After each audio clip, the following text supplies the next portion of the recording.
Ready to make a start, if that's okay. Thank you everybody for coming along on a sunny but rather bracing afternoon. Please make the most of this fantastic location, especially the terraces. Don't worry, we've got half an hour at the end with drinks for mingling, so make sure you get out there and enjoy the view. We have a hashtag. It is Future University, Future Unis, if you do such things. And just to warn you, there'll be flash photography and filming throughout. We don't have any fire drills planned, so the emergency exit's back through there in the lobby. So I'm Louis. I'll be helping kind of host and chair today's event. In case you're wondering, I haven't been working out and I'm not wearing a corset. I managed to end my Italian snowboarding holiday by breaking my back in 3 places. So you'll have to forgive the latest in prosthetics that I'm modelling this winter.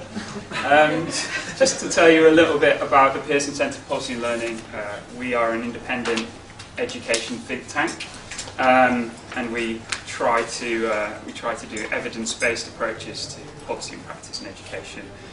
Us and Demos, we've kind of literally laid out our stall in the corner so you can find out a bit more about us. I kind of got involved in higher education with a project called Blue Skies, and the website's up there.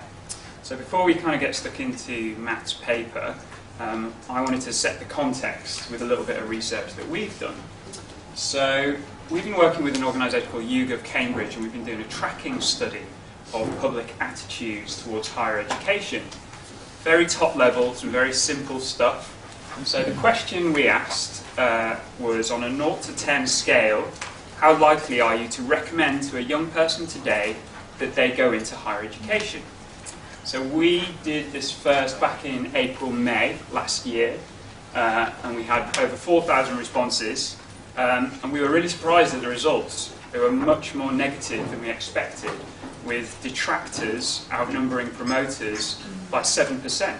And if you think about kind of April, May last year, that was when the white paper was getting delayed. There was a lot of debate in the press. So it may be understandable that the public was quite negative.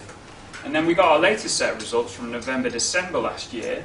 This time we had nearly 1,500 people respond.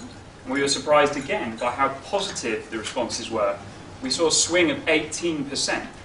With 11% more advocates than detractors. Again, very surprising. I blogged about this and will do in the future, so if you want any more detail. I thought I'd dig in a little bit deeper.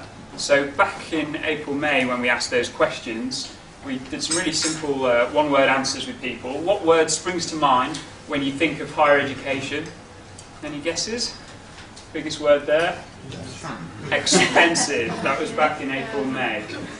It's a nice simple story. Pictures always tell 1,000 words. Similarly, the next question, what single word explains why people go into higher education?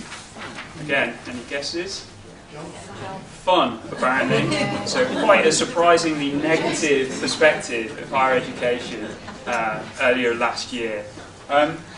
This year, towards the end of last year, when we asked a similar question, so we had that more positive set of recommendations, we just asked people why they gave that answer, and you see a more positive and a more nuanced response from people to do with better jobs, qualifications, degrees, and life. So maybe this is meaningful, maybe we've turned a corner, maybe the public is more positive, I'm not sure.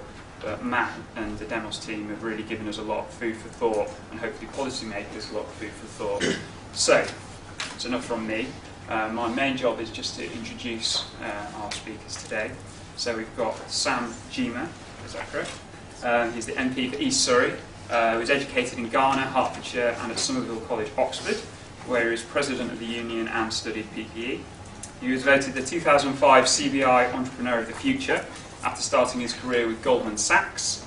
He's been a governor for a central London school, and hopefully has a few things to say to us today after reading the Demos paper on your seats.